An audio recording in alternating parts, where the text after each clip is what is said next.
Okay, so we're here to talk about Wicca and Witchcraft 101. In this first lecture, we're going to talk about Wiccan context. Next week, we're not going to have a lecture because it's Astara actually on Friday. And I'm going to be doing Astara activities the whole weekend. We'll have an Astara ritual live on our channel, and we'll have a lot of other fun stuff going on instead. And then we'll continue with lecture 2 the following week, which I believe is the 24th of March. And I'll make sure I send an email to the folks who are following along live. Just so everyone knows, if you're watching this on YouTube later, we're using my textbook, Open Minded Wicca, as the book that the textbook for the course. And you can do the readings by either buying a digital copy, buying a hard copy, or finding a PDF of that in our digital library, the Google Drive account. Did someone have a question? I thought I heard someone say something. Okay. I'm drinking coffee, even though it's late at night, but it's Friday, so we can have coffee. Okay. So, in the first, basically the way that it works is we're going to do 18 courses, or 18 lectures, and we're going to do 2 for each chapter. And when you get close to the end, you may fall off the course. You may find you want to go off and do your own thing, consume that kind of information from other channels, or find a coven and get started with them. You may find that you want to do your own solitary thing, and you can do a solitary dedication or self-initiation. You may find that you want to work with our lineage and join our coven as well. And we are happy to help people do dedications and initiations and all that sort of thing. The dedication would probably be something that happens during the next, sometime during the course. And then by the time we're done with this course, you would be ready to be an initiate. Basically, you'd be ready to call yourself a witch. You probably would know even a lot more than some witches, because this is a very formal way of learning witchcraft, a very systematic way, very academically focused. Those are sort of, our tenets, the open-minded way of doing things. But obviously, if you instead wanted to find a community with a different culture, this would be just like a good way to get started, get your foot in the door, and then kind of gain your bearings and figure out where you want to go. And those comments are more for the people who are watching this online later. I'm sure a lot of people will watch this and do this course on their own, and we have some people who are doing the course with us live who very likely will want to join us by the end. So we'll get to know each other throughout the course. The agenda today, we're going to step through what is belief versus practice, what is orthopraxy Wicca. Most traditional Wiccans are orthopraxy. There's not a lot of orthodoxy, so we'll talk about that difference.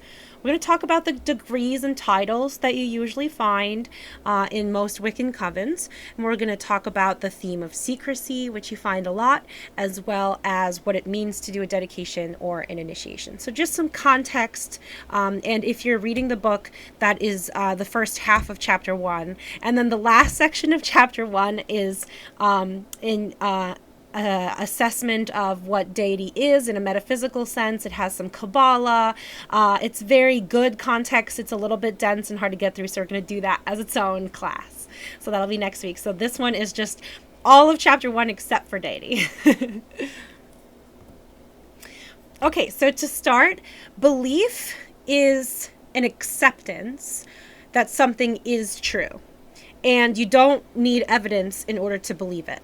Okay, so when people say things like, I don't believe in science, that's a silly thing to say, because nobody believes in science, right? The scientific method is designed to demonstrate objective truths in the absence of requiring belief or acceptance of truth. You can verify all the truths in science.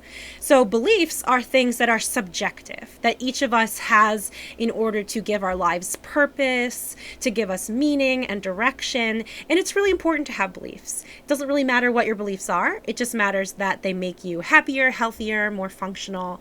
That's the idea.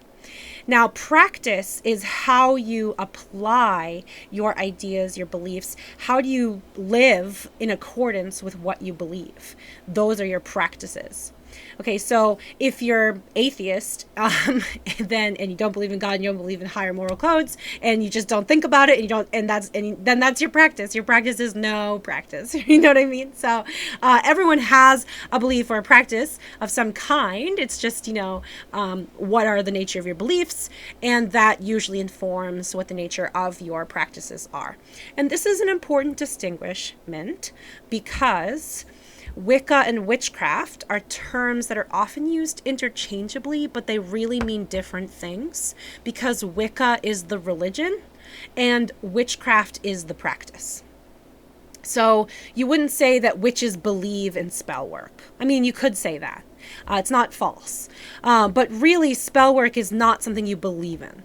Okay, do witches believe that you can devise processes and use natural wisdoms and align yourself with greater energies and come to understand how the threads of the many world are woven together? Yes, they believe in all that, but so do most people. Okay, it's just using a system to your advantage is what it is, forming a process. That's it. Like, it's not some crazy metaphysical concept like people have historically thought it is. It is a metaphysical concept, but it's not like hard to understand or explain with scientific frameworks. It's not difficult to understand it in an objective way as well. And that's where you get this idea that it's like, oh, well, witches believe in spell work, but it's sort of like the believing in science, right? And spell work is just something that you do to empower yourself to make real changes in the world around you. Of course it works. It works the same way that the placebo effect or any number of psychological tricks work, right? Because that's the foundation of all of this, is that you're finding ways to live in tune with yourself and the world around you that make it easy for you to be deliberate and decisive when you decide to do something. And that's what spell work is. It's just a process. It's just a process that helps you commit to the things that you deliberately would like to do with your life. So you don't say witches believe. You say witches practice. They practice spirituality by performing spell work, collecting herbs and crystals and bits of nature, weaving intent and energy into everything they do, cooking, writing, crafting, everything. A fully realized witch is constantly weaving. Okay, that's why you get the we are the weavers, we are the web, right? So that's where that idea comes from. Celebrating the changing seasons, and acting according to any process, right? A process that can be especially handed down, age-old wisdoms, often revitalized and repurposed for the modern age, like emoji spells, and things that just give people empowerment, either as an individual or as a community. Wiccans believe. Okay, so do Wiccans practice their beliefs? Yes, but they do that through witchcraft. So you wouldn't say Wiccans practice duality of deity. That doesn't make any sense. What does that mean to practice that? The Wiccans are not gods, right? So Wiccans believe in duality of deity. They believe that there's a divine consciousness that on its highest level is split into two parts, push and pull, masculine and feminine. We'll talk about that again and again and again. And in the last lecture, we will talk about how to bring this conception that is largely based on like biology and like, primeval science. And we can bring that into the modern age and apply it to those who are transgender as well. We'll do that at the end. Polarity, cardinality, and aspects. That's what Wiccans believe in. We will talk about that soon. Reincarnation. Many of you already are familiar with that. And we believe that it is a mandatory choice in Wicca. So you can choose what incarnation you have, but you have to incarnate. So that's the belief. Until you've learned all your lessons, and then you can be free of the cycle. That's the belief, which is very in line with Kabbalah. We'll talk about that. Creation arises from the goddess. So when you go to read my book, the very start of it, you'll get this lovely, purely Wiccan creation myth. The first section of each chapter is sort of like my poetic take on it, my understanding of it. And everything else is largely just, the facts. All the studying I've done. I've taken Wicca 101 courses with 4 different covens from different lineages. I've done divine persona courses, astrology, all of the courses with all different groups, British tradition traditional Wiccan courses. I've done rituals with all these different groups, led rituals with all these different groups. So I just decided to do a more solitary path, which was something that actually Doreen Valiant herself was a solitary witch for most of her life and wrote a lot about solitary witchcraft. And some of that is in the further reading, so you can read that. And I'm here to just empower people to find a Wiccan path and find, witchcraft in their lives, even if they are not able to join a coven or not interested in joining a coven, or they don't find one they vibe with, which is what happened to me. I looked and decided I needed something just more open-minded and more academically focused than anything that I could find. So that is where the open-minded path came from. Other things that Wiccans believe: fae, elementals, dragons. They believe in metaphysical beings.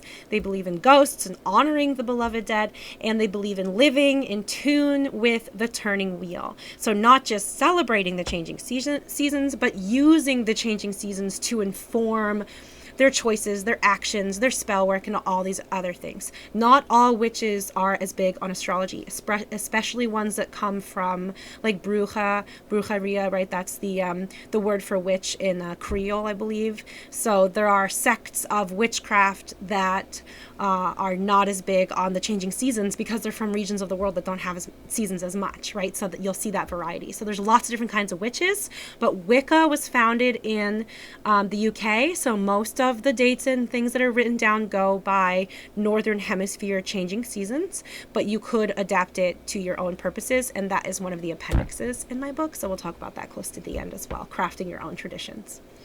Next slide. Magic. What is magic? Gerald Gardner himself said this quote: "Magic is the art of getting results." That's what magic is. Magic is everywhere. Magic is in everything that every person does. It is not some supernatural thing that some people can do and other people can't do. All it is the ability to find a repeatable process that you can do that will make your life better and the lives of people around you better.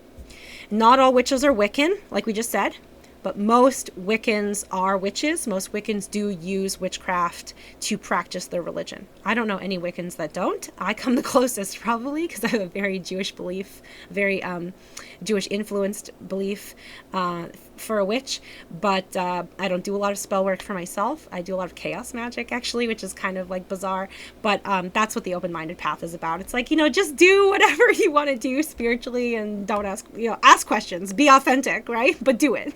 Yeah. So Wiccan and witch, these two terms, these are often used interchangeably. And a witch is just really a person who develops a repeatable process that allows them to solve problems through action and an investment of energy. So that's the key. You have to invest, you have to commit.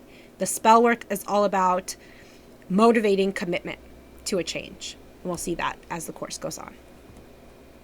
Where are the Orthodox witches, right? We see orthodoxy and religious extremism in all religions. We even see extremism in Wicca, okay? We see some covens that they want whoever holds the athame and whoever holds the chalice to have the same parts as that, and they're not progressive when it comes to separating the notion of sex and gender and stuff like this. There are covens that discriminate.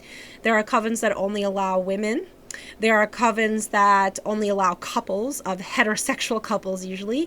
And the ones that do that, usually it's because sex is a part of their rituals, and it's not like an orgy and it's not like a cult. It's just very, very old world traditional Wicca, and you do see that from time to time. But most of the people I've spoken to who have experiences with that have been older, and it's kind of on its way out. Nowadays, the symbolic great rite is what we do, and that's why it doesn't matter as much what parts you have. And just hold the tool that makes the most sense to you. Sometimes you hold them both for yourself, and that's fine too. And there's no central authority. So there's no one to tell you that your way of doing witchcraft or Wicca is wrong, because witches are meant to define their own spirituality and their own personal beliefs. That's the idea. We're supposed to be empowered. We don't teach people to follow. We teach people to lead.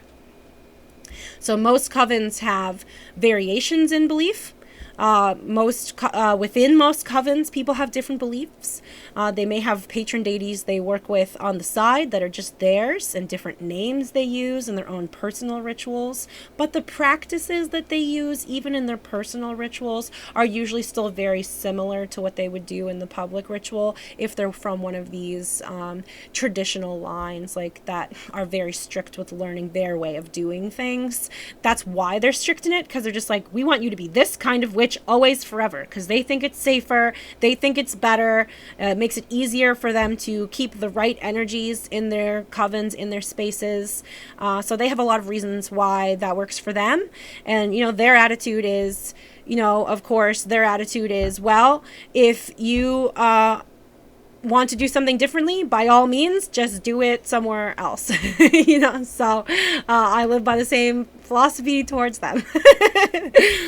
So most Wiccans, they have several books of shadows. They'll have the one that is like their private one. They'll have one that's like a copy of their coven one, or, they'll have multiple different ones. They'll have different ones over the course of their lives. They may have one as an acolyte and then a different one as a leader. It's very common to see people have many books of shadows and have many levels of spirituality, many layers of belief.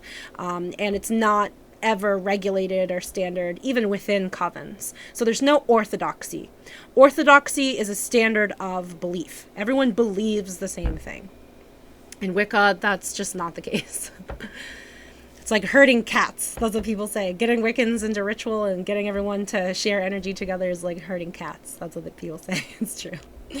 Orthopraxy, on the other hand, orthopraxy is what we just described. When they have such a strict standard to adhering to a certain way of doing things, and they make you memorize it, and it's a lot of very complex phrasings and intricate, difficult things that are very unique to them because they want it to be a very precise, special kind of energy and special kind of ritual.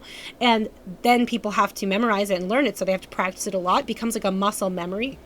And that's why, even in their personal practices, even if they're doing what they would consider an eclectic ritual, they may still find themselves doing something very traditional because that's what they're used to.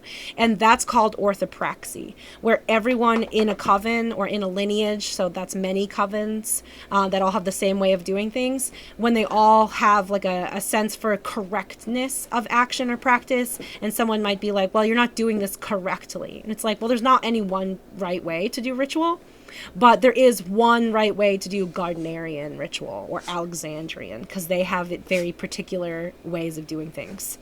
And it's similar, if not identical. Okay, that's what I'll say. It's very similar. Traditional lineages, for this reason, they usually require that their beginners start over from scratch, learn everything their way, and that's the orthopraxy. Our lineage, the Covenant of the Open Mind and the Open Minded Path, we even admit leaders. So if someone went and got a degree from their pastor and they want to be open-minded Christian, we would admit them as a leader, not make them start over as a beginner. Because it's like they got their spiritual training somewhere else, and I'll just verify their professionalism, academics, their open-mindedness, like the qualities, their leadership skills, the things that we actually care about. It's like an interview process to certify in our lineage. And we're an open tradition, so you don't have to certify. You could say you're open-minded and not certify and not ever dedicate, or you could watch this and be like, oh, I'm open-minded. I agree with this philosophy, and that's totally fine. Do whatever you want, guys. We only certify people that we endorse or list them on our website, or endorse their covens or sell their services or that sort of thing, just to protect ourselves, obviously. So, as far as orthoprax Wicca, so you'll find that their beliefs will differ, but their practices are usually the same throughout. And, there may be some differences from coven to coven. They have slightly different ways of copying it down, slightly different phrasings, but it's very similar. And it's mostly like if you ever go to one of them and take a Wicca 101 course, which if you like traditional Wicca, I really suggest you find a Gardnerian or Alexandrian coven in person, go do their Wicca 101 series, and just be in that headspace and be like, oh, this is traditional Wicca, because everything you need is taught in here, but that will just give you the sense for what they're like and what the energy is like of the traditional Wiccan spaces. Our coven is not very traditional. I'm pretty traditional, but our coven isn't. We do all kinds of eclectic stuff. So yeah. Okay, the purpose of the Wiccan leader. Wiccan leadership doesn't exist to enforce strict adherence. They don't exist to guide people from making bad decisions that'll lead them to a bad afterlife. They exist to answer the questions that they know how to answer of anyone who is willing to ask them those questions. And they really just want their members to do things in a way that they consider safe, that they consider productive.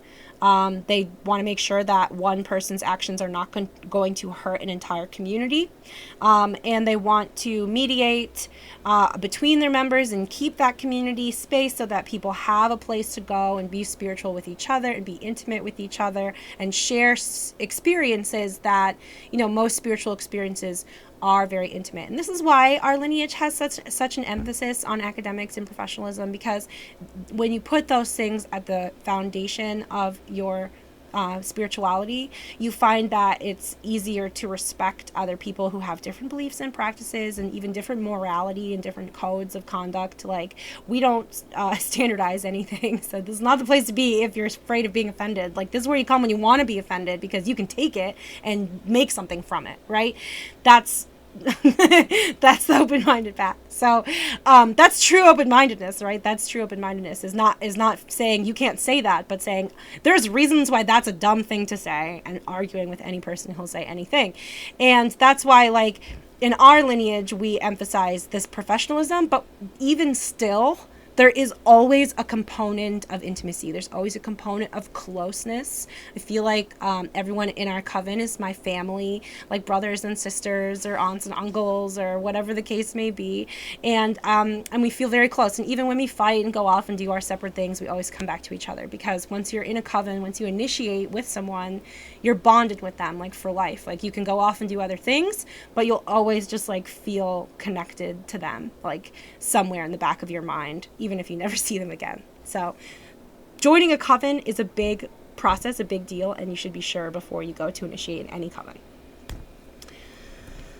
Now, the degrees and titles, there are the first degrees, these go across. So the degree is dedicant, the title is dedicant, but also people will call it neophyte and seeker of the mysteries, a seeker of joining a coven, a seeker. Neophyte is like a more formal term. You don't hear it very often. Usually just hear dedicant for the people who they're in the outer core of the coven. We'll talk about that more in a second. They want to join, or they're affiliated, but maybe they don't feel the need to join. And, maybe so they're in the outer core. The first degree is the first degree where you're initiated into the coven. That's why it's called first degree. So if you are a first degree, you have initiated. Those are usually called, the word is acolyte. That's the gender neutral term. Then you'll also hear priestess and priest. And those terms are sometimes reserved for second degree. In the more traditional covens, you'll sometimes see first degrees are doing maiden and guardianship work. That's when they're assisting the high priest or high priestess during ritual. And the priestess and priest title in the more traditional lineages that are larger and have more members, sometimes they'll reserve priestess or priest for the second degree and put high priest or high priestess for the third degree. But even in spite of that, this is the same degree structure here on the left. So people who speak oaths of initiation into the craft, those are first degrees. People who speak oaths of leadership are second degrees, and they just shift around whether they call the leaders priestess or high priestess, right? So it can be a little confusing. In our lineage, for the vast majority of people, we use acolyte, priestess, or priest for first degree. We consider those people to be capable of leading ritual for themselves or small groups of others, and they're the masters of their own craft and their own beliefs and their own moral code, and they usually have a first spiritual name, so we'll come back to that. And the second degree would be the leaders, right? So you'll see we have a leadership of 4 people now, and then we also have a few acolytes as well, and you guys would all be coming in as dedicants if you guys are doing this with us, unless some of you have past experience, in which case we should talk, because you could come in as an initiate directly if you'd want to. Then the third degree is something that's called elder. It's a process where you sort of just mature from leader into this new phase. You're mostly making content en masse. You're mostly counseling other leaders instead of taking on your own direct students. When I first took on the term elder, it was back a few years ago, and we had like 3 or 4 open-minded leaders who each had a lot of students. I didn't have a lot of time to directly talk to the students because I was making content, I was writing my book, and I was counseling these leaders but not talking directly with their students.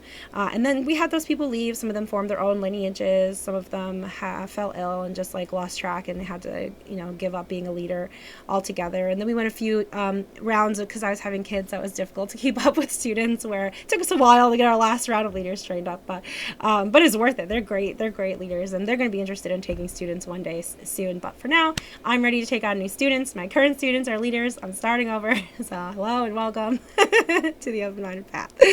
Know that there are some other terms that you will see other than elder, high priestess. You might see people use terms like reverend or minister.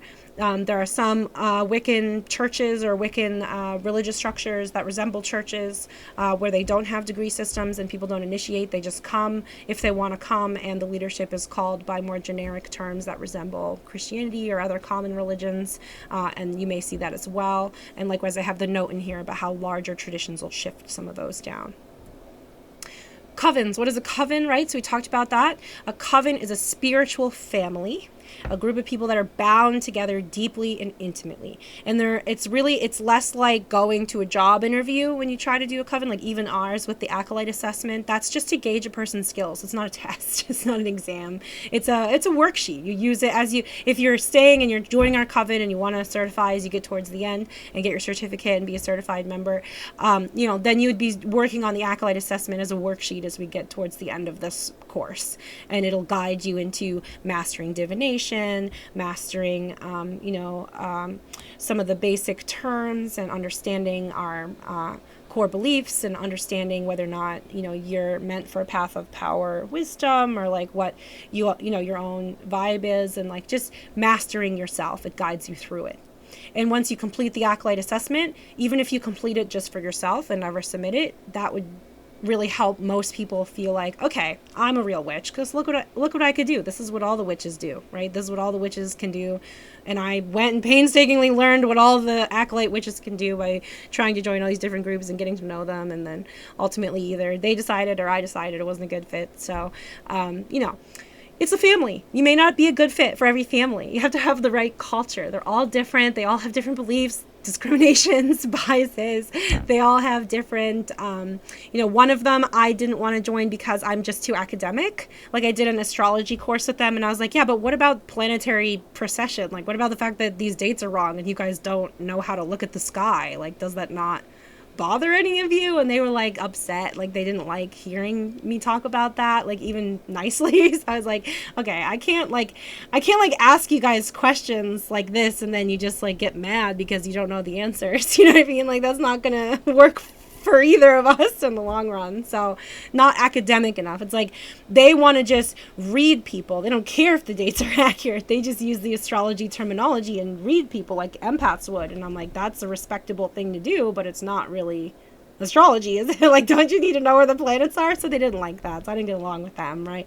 Different cultures, different mindsets. There's nothing wrong with the way they do things. I just would probably be upsetting. I'm too different. I need to be in a space where you ask tough questions on purpose, and people like that. So that's why we started the Open-Minded Crossroads, where you can do that kind of thing. No question is a bad question there.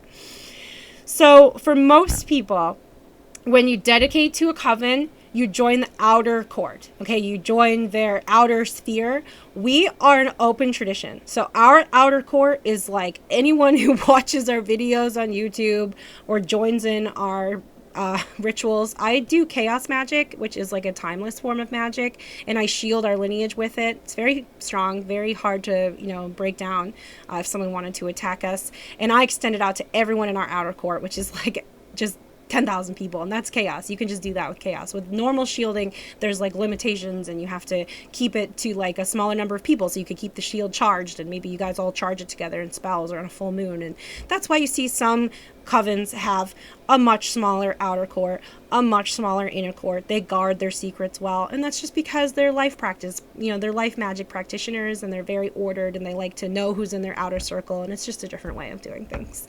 Now, we are an open lineage, so anyone can join. Most of the traditional lineages are closed. They don't share their secrets openly. If you want to join them, usually they require oaths of loyalty, and you have to initiate before they'll give you any of their secrets, and that's why someone could not teach like Gardnerianism if they were not initiated as a Gardnerian, which we'll come back to in a second, what that means. For now, secrecy, you can see this image here. This is Theban, the witch's alphabet. It's a 1-for-1 for the Latin alphabet, so it's not a very good code. Anyone could break it if they just looked at it long enough. But it's something that was started in the early modern age, because when Gardner was first talking about Wicca and legalizing Wicca and encouraging people to have magical journals and books of shadows, it was illegal. So he was like, well, just write it in Theban. That's the witch's language. And he just made it up and called it that. And there's no historical evidence that this is ever used. We'll talk about history in a couple future lectures. But yeah, there's not really any evidence of witches writing stuff down. Most of Wiccan heritage, most witchcraft was passed down from like a mother to granddaughter type of thing, or, from like granddaughter to son. As time went on, it became just like adages, like age-old wisdom, like the what is it? Sailors, red sunrise, sailors be wise. Red sunset, sailors beget. That is witchcraft. That is an age-old adage that's passed down from mother to, and the whole Wiccan wreath comes from that. We'll talk about that in a future lecture. And so the Theban is a modern, postmodern invention. Lots of people do it because they feel very in tune with Wicca and witchcraft. When they do it, they feel like a greater community. It's really pretty. But yeah, finding a book written in Theban is almost as suspicious as finding a book on witchcraft in general. But some people will just be like, oh, I'm studying Arabic or something, because it vaguely looks Arabic, because Gardner had gone to the Middle East a lot and was an anthropologist. But yeah, it's up to you if you'd like to use it or not. It's on our website. You can find it there. You can find it all over the internet. Copy it down as your Book of Shadows. Practice, learn it. I don't really use it. I find it a little bit tricky to remember all the curves. All the letters look a little similar to me. It's difficult, but Ogun likes it and he uses it a lot, so it's up to you guys. But secrecy is just something that's been a tradition.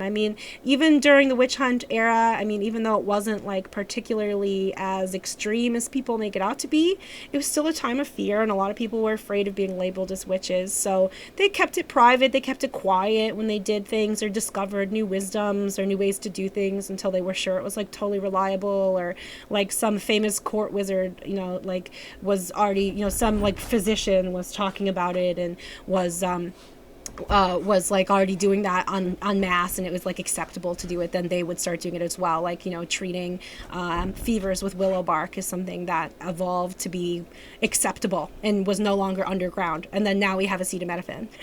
So that sort of thing. Okay, so most people who were practicing in secret back then, they were doing things like trying new medicines, trying new herbs, eating random crap that they found outside to see what it does, and just like learning the natural wisdoms of the earth, and then keeping them and passing them on through generation after generation. So secrecy was necessary, not as necessary as people think, but in any case, a long-standing tradition for modern day Wicca, especially because when Wicca was coming out, definitely witchcraft was not allowed. A lot of people have to keep it on the hush because their families will disown them. So, you're supposed to not really talk about people's spirituality outside of the coven. What happens in the coven stays in the coven. You're supposed to just respect people's privacy when it comes to that, and just kind of keep it on the hush in case anyone's in the broom closet, is what they call it, because it's like similar to being LGBT, and a lot of witches are very supportive of equality movements as well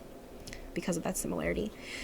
Now, when we say that Wicca is a mystery tradition, so part of the theme of secrecy within Wicca surrounds seeking the mystery. So a lot of people will keep things hidden from first degrees and only tell them to leaders because they think that that represents learning the mysteries and growing and finding deeper meaning and deeper secrets. I subscribe to the mentality that the universe has enough secrets and I could talk to you for 1700 hours and not tell you all the secrets that I'm aware of myself, let alone that exist in reality. So I don't know why they think people will not stumble upon those secrets naturally, that they feel like they need to withhold information from each degree level. But for some people, it just adds an air of prestige, an air of practice. They think it'll help their beginners stay safe, right? Like they won't share the more advanced rituals, aspecting, that sort of thing. Stuff. It can be dangerous. So I talk a lot about the dangers, and then I say, do it if you're going to do it, I guess, because I can't control how other people are going to do things. But they take a different track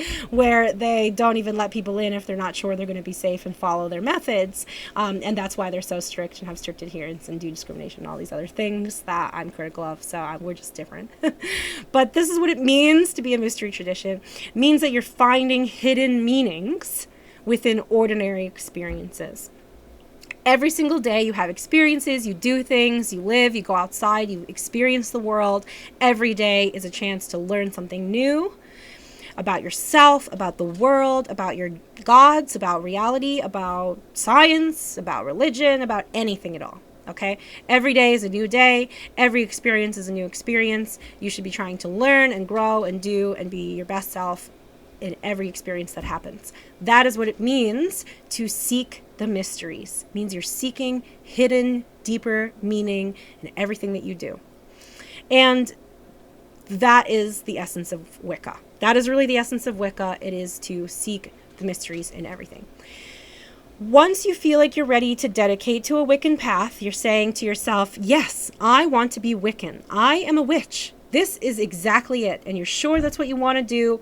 You would do a dedication ceremony to Wicca, to a coven, to a deity, to someone. You have some kind of statement of intent to join Wicca or a coven or whatever, okay? So you'd have to come up with some intention for your Wiccan path, some like, okay, I'm going to be a witch, and I'm going to help people with my magic, and I'm going to use healing magic, and that's the kind of witch I'm going to be. Maybe that's your dedication.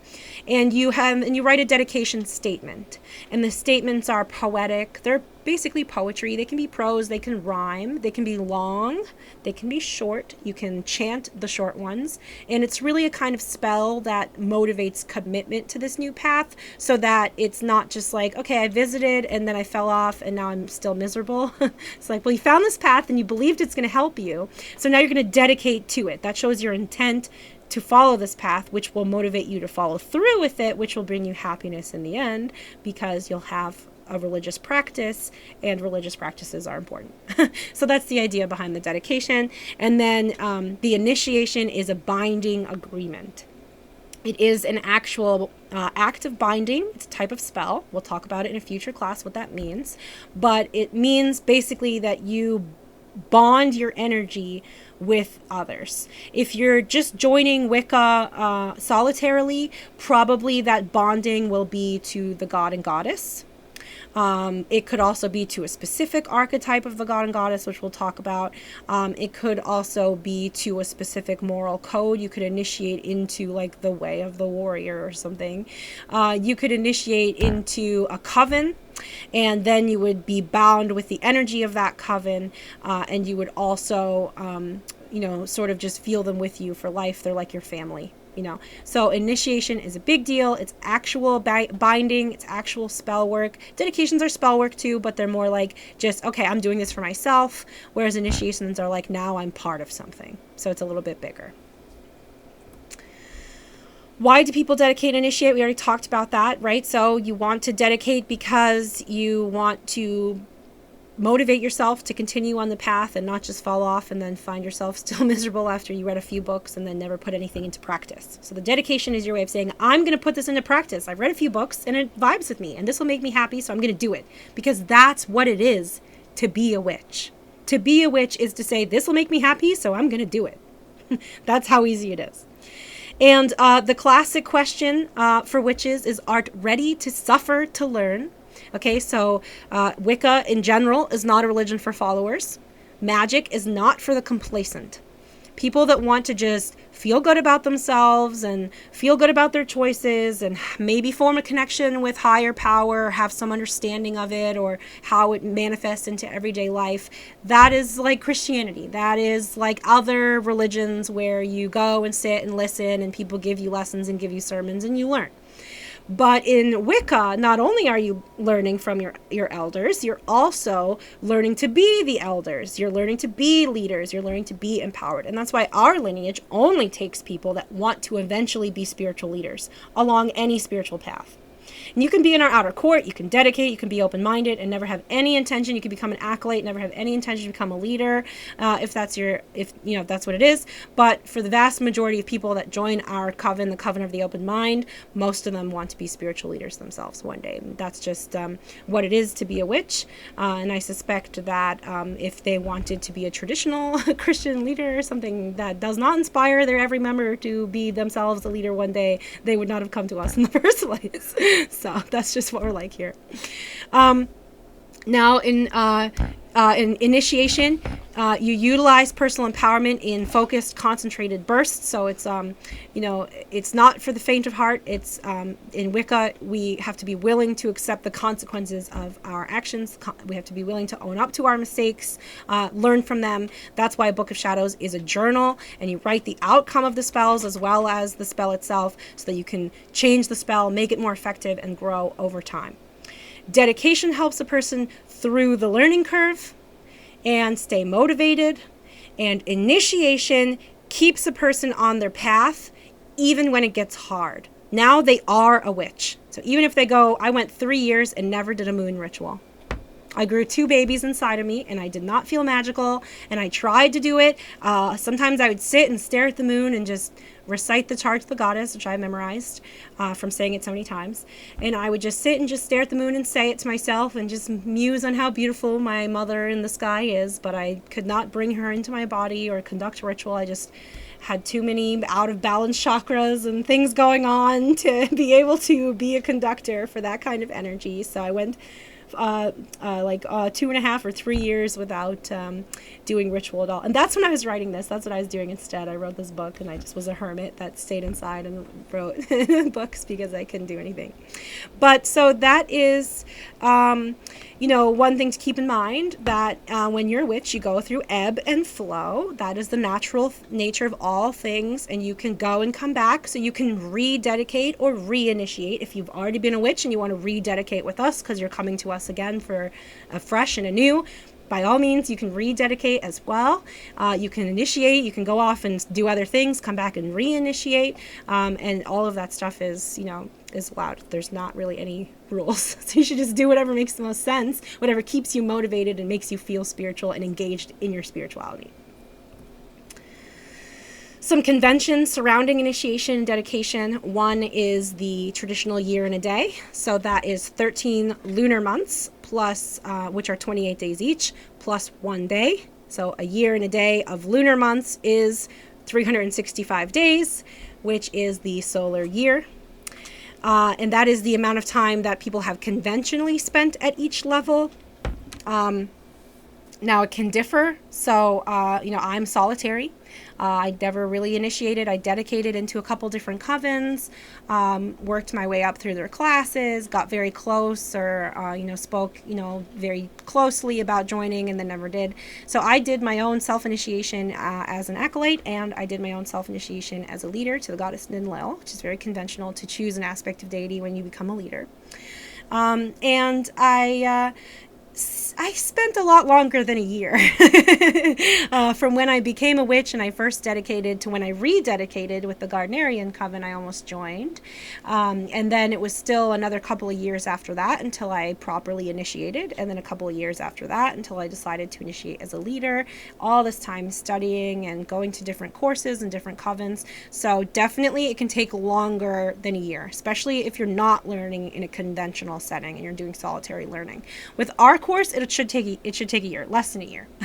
Most people who come to us are solitary and have a lot of experience, so I'm not trying to reteach you everything. I'm just trying to give you formal frameworks that you can compare what you already know against and say, okay, this is where I might be behind other witches, or, oh, I didn't know anything about that, I should learn about that. That's what this course is for. So most people would dedicate on Samhain. We do that. It's very traditional to do dedications on Samhain. We do dedications and first degrees on Samhain. We could do dedications on a new moon so that the folks who are studying now are ready to initiate by Samhain. We don't have to dedicate and then wait a year and then initiate, because this course will get you through all the knowledge you need to initiate. So probably we'll talk about dedicating sooner and then initiating on Samhain, which is more traditional. Our first degree, or our leaders both initiated this past Samhain, and Ogunslav initiated on a Samhain. I initiated on Imyolk, which is the same day that I founded the Coven, but I do everything chaos, so I'm different. But we could just as easily plan a specific day for someone if it made more sense than to do it on Samhain for whatever reason. Like we have a member who's coming up on leadership soon who is Christo-pagan, so we may decide to do it on something that's significant for Christianity instead of for Wicca. So we'll talk about that kind of thing when he gets ready for that. But other things, we could use astrology, numerology, and find a day that is special to an individual. Or we could use something, if they're a different religion than Wicca, that is conventional for that religion. So there's lots of different choices other than Samhain, but that's just the convention. Some don't do initiations or dedications at all, right? So I mentioned some of them, like, are eclectic and people just come and they have a reverend. Some people elect their leadership, so everyone's a priest or priestess. You just initiate once, and then they elect whoever the high priestess will be, and she serves a term or two as high priestess, and then they elect someone else, whatever. So there's a lot of different ways. Empowerment, I'd like to just read this quote from my book to you. Wiccans find that it is through divinity, both that which is around and above us, which blesses and sanctifies our magic, and that which is within us, that which is empowered to act, to improve ourselves and the universe, by which we can take matters into our own hands and make real changes in the world. So that is what it means to be empowered. It means that you use the will that is within you and around you. In Wicca, we live in tune with divinity, so the will within us and around us. And we are empowered by that will and that intention. We use that to manifest into creation, commitment, follow through, and real changes to ourselves, within ourselves, or within the world around us. It's not purely self-contained. It's not purely just placebo. It's also influencing the world around us, and we'll talk about the metaphysics of that as well as how to do it, all in future lectures. Note that witches are empowered to act, as we said. So what does that really mean? It means there's always a process. There's always a process. All you have to do is identify the many steps that you can do, which, when strung together, each of those individual steps will represent some kind of energy that you're trying to bring into creation, or that, some kind of commitment. And when you string these events together, you weave them together and you manifest any kind of intent that you could have into reality. And when you do that process well, and it's repeatable, and you do it again and again, and you just work and you won't give up until you see it happen. That's what it is to be a witch. A witch is a person who has a vision. They visualize it so strongly that they can't give up until they see it happen. That is witchcraft. That is what witchcraft is, and that is the objective of it, and we'll really just show you how to go about it and what the practices look like and how you can see that done. But that is what it really is to be a witch. Wiccans don't always do that. Wiccans often will pray. They're not as big on the actual witchcraft side, some Wiccans, but for the most part, all Wiccans do feel empowered to act. We don't think that gods are superior to us in some way. They're just greater. They have a greater existence. Their influence is larger than ours. It's not like a superiority complex type of thing. They're like our friends, our father, our mother, our family. That's what it is for us. And Wiccans do believe usually that deity has the ultimate trump card, right? So if you're trying to do some spell and it just won't happen, it just won't happen, it just won't happen, no matter how many times you try it, sometimes you have to come to me and tell me, that you can't figure out what it is, and I'll help you identify the hang-ups within yourself that are causing it to go awry. Someone had that happen recently in our community.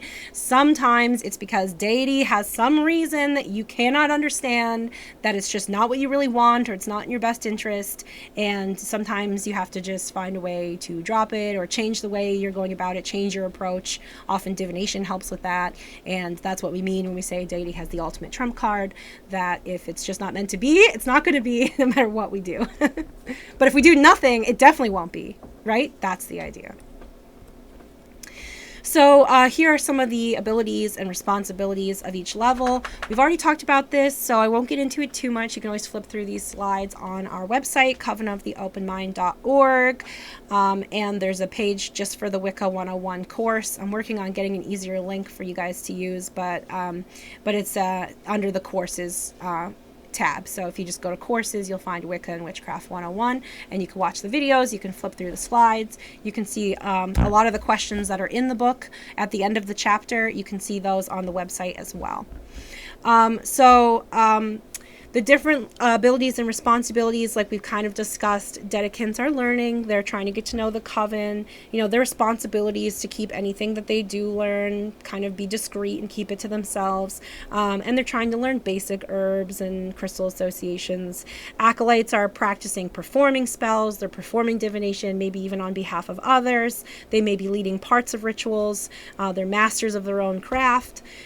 Second degrees, they will have students. They'll be leading rituals. They'll be performing ministerial services, right? Weddings, funerals, mediation, counseling, baby blessings. I do it all, okay? That's what you do when you become a leader.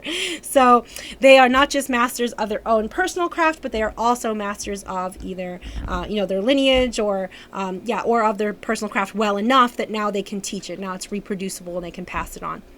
Usually when you become a first degree, you take a first spiritual name. It's usually something that is unique to you. I talk about it a lot in the book. I think you should check that out and then come to me with your thoughts and we'll talk about it. That's the easiest way. Or put a comment if you're watching this online. Happy to reply to comments. And when you become a second degree leader, you'll often take a second name, and that's like a last name. And often you'll see some covens will share last names. So like Ogun, his last name is Firewind as well, because we are the Lord and Lady Firewind, and we are the High Priestess and High Priest of Coven of the Open Mind. Now, we do have other leaders who are High Priests and High Priestesses, but they're not like the High Priest and High Priestess. They're like, others. And they may eventually hive off and do their own thing, but they're welcome to stay with us as long as they want as well. But so, leaders are more professional. They're more accomplished. They're good at mediation. They're not out for personal gain. If they're out for personal gain, then they're not really spiritual leaders. That's my humble opinion.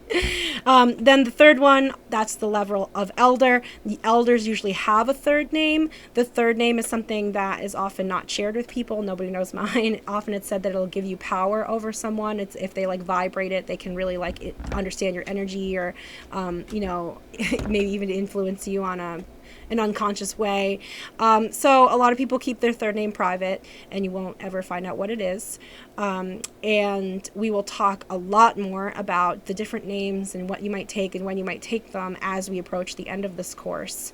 And we start talking about the divine persona, which is different than the ego. It's not bound. It's influenced by your identity in this lifetime, your body and mind in this one life. That's the ego, the self. It's influenced by it, but it's not purely dependent on it, because it's like the bridge to the higher self, the one that is genderless, formless, timeless, that is beyond physical life. Okay, that soul component of you is, you bridge it through the divine personas. We will talk about that very close to the end of this course. A fully formed divine persona is what you want to see from a leader. An acolyte, a first degree, usually does not have a fully formed persona.